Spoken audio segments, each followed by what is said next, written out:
மனிதரின் நிலையாமை சொல்லும் கீதங்கள். சங்கீதம் 89. ஆண்டவரே, தலைமுறை தலைமுறையாக நீரே எங்களுக்கு புகலிடம். மலைகள் தோன்றும் முன்பே, பூமியும் உலகும் உண்டாகும் முன்பே, ஊழி காலமாக இறைவா நீர் இருக்கிறீர்.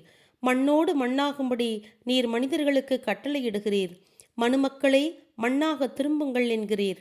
ஏனெனில் உமக்கு 1000 ஆண்டுகள் கூட கடந்து போன நேற்றைய தினத்தைப் போலவும் ஓர் இரவு சாமத்தைப் போலவும் உள்ளன. அவர்களை எடுத்து விடுகிறீர். வைகரையில் கண்ட கனவை போலவும் செழித்து வளரும் பூண்டை போலவும் ஆகிறார்கள். காலையில் பூக்கிறது, செழித்திருக்கிறது, மாலையிலோ வாடி விடுகிறது. உம் கோபத்தால் நாங்கள் தொலைந்து போனோம். நீர் கொண்ட சினத்தால் அதிர்ந்து போனோம். எங்கள் பாவங்கள் எல்லாம் உம் கண்முன் வைத்தீர். மறைவான எம் பாவங்கள் உம் திருமுகத்தின் ஒளியிலே உள்ளன. உம் கோபத்தில் எங்கள் வாழ்நாள் எல்லாம் கடந்து போயிற்று.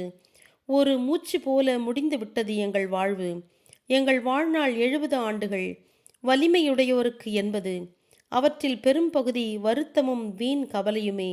ஏனெனில் அவை விரைவில் கழிந்து போகின்றன. நாங்களும் அவற்றோடு போய்விடுகிறோம். உமது கோபத்தின் வல்லமையை உணர்ந்தவன் யார்? உம்மிடம் காட்ட வேண்டிய அச்சத்திற்கு ஏற்றபடி உம் கடுஞ்சினத்தை அறிந்தவன் யார்? உள்ளத்தின் ஞானத்தை அடையுமாறு எங்கள் வாழ்நாளை கணிக்க எங்களுக்கு கற்பியும். ஆண்டவரே, திரும்பி வாரும். எவ்வளவு காலம் கோபம் கொள்வீர்? உம் ஊழியர் மீது இரக்கம் வையும். உம் இரக்க பெருக்கத்தை எங்களுக்கு காட்டியருளும். எம் வாழ்நாள் எல்லாம் களிகூர்ந்து அகமகிழ்வோம்.